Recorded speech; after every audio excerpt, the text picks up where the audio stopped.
Welcome everyone, and sue.oneschuk here to continue our lessons from the workbook of A Course in Miracles.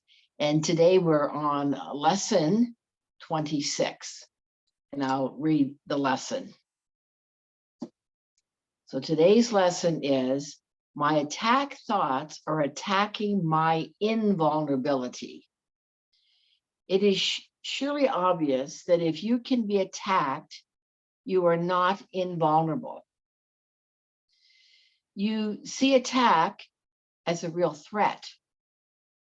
That is because you believe that you can really attack. And what would have effects through you must also have effects on you. It is this law that will ultimately save you, but you are misusing it now. You must therefore learn how it can be used for your own best interests rather than against them. Because your attack thoughts will be projected, you will fear attack. And if you fear attack, you must believe that you are not invulnerable. Attack thoughts, therefore, make you vulnerable in your own mind, which is where the attack thoughts are.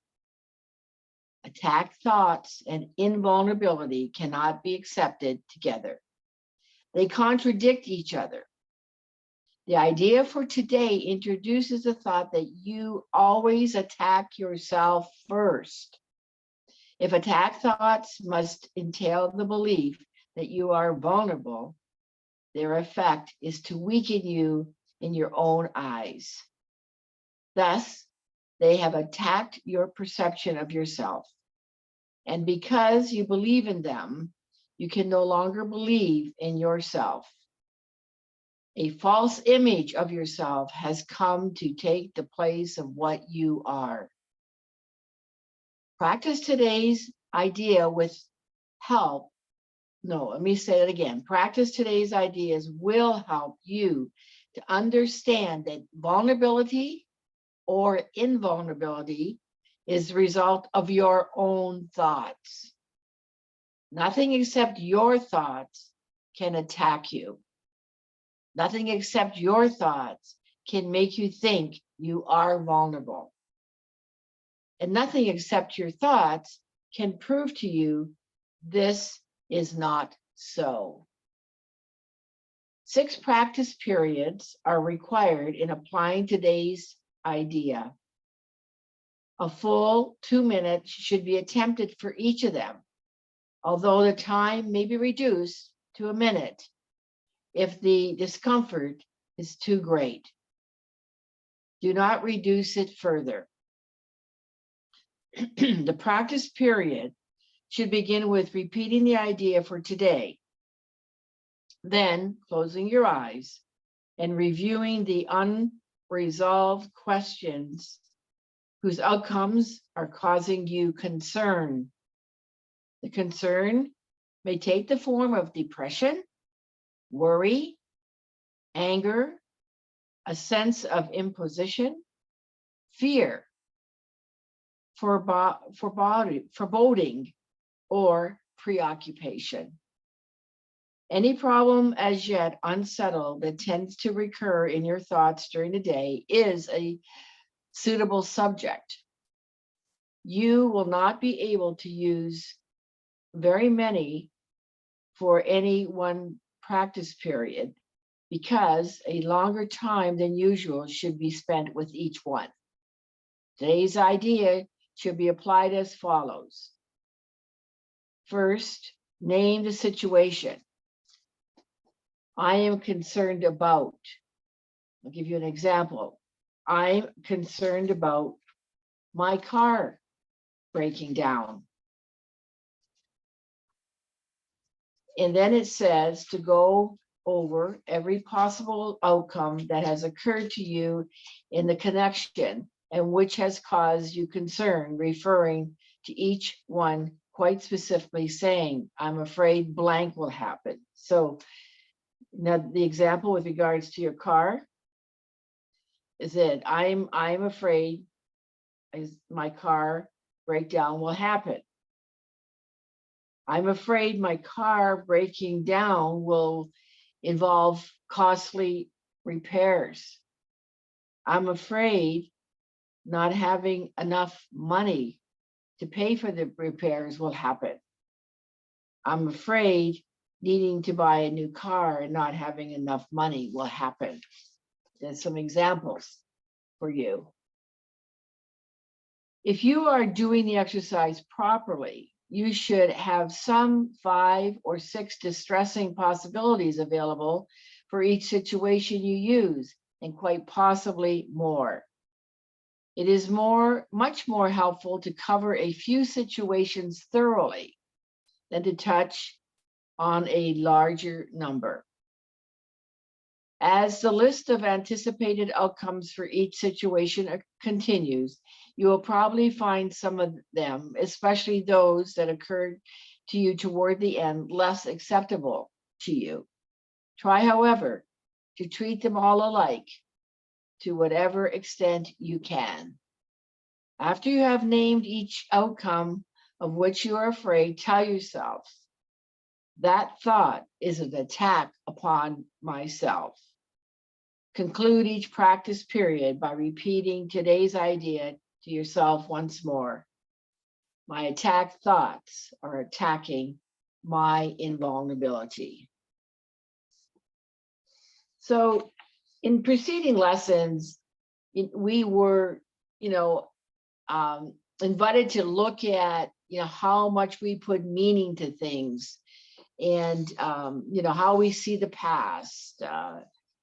We don't know our own best interests.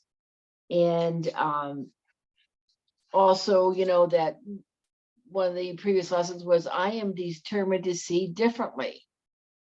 So we're given another opportunity here in this lesson as well to take a look at these thoughts and these attack thoughts. And, as we continue to move forward with the lessons, you will get more and more of an understanding, as I said previously, to how all this flows and does come together. It may be still a challenge for you who are brand new to understand it. Just know that those of us who have been doing these lessons and practicing the course for a while, we have our challenges with it as well. Because we're constantly in this process of undoing the ego thought system. So in regards to this lesson, attack thoughts are ego thoughts. And remember that ego thoughts are based in fear. Thoughts of God are based in love. So when we are in fear, these thoughts producing the fear, what occurs is an absence of love. So attacking another is actually an attack on yourself, because the attack is from a fear-based thought. Now you think that you are separated from God and thus are vulnerable. So that is because you do not believe in your own innocence, and that you are made in the image and likeness of God. And thus, with that, you're not seeing your own innocence. You're not seeing that innocence in another.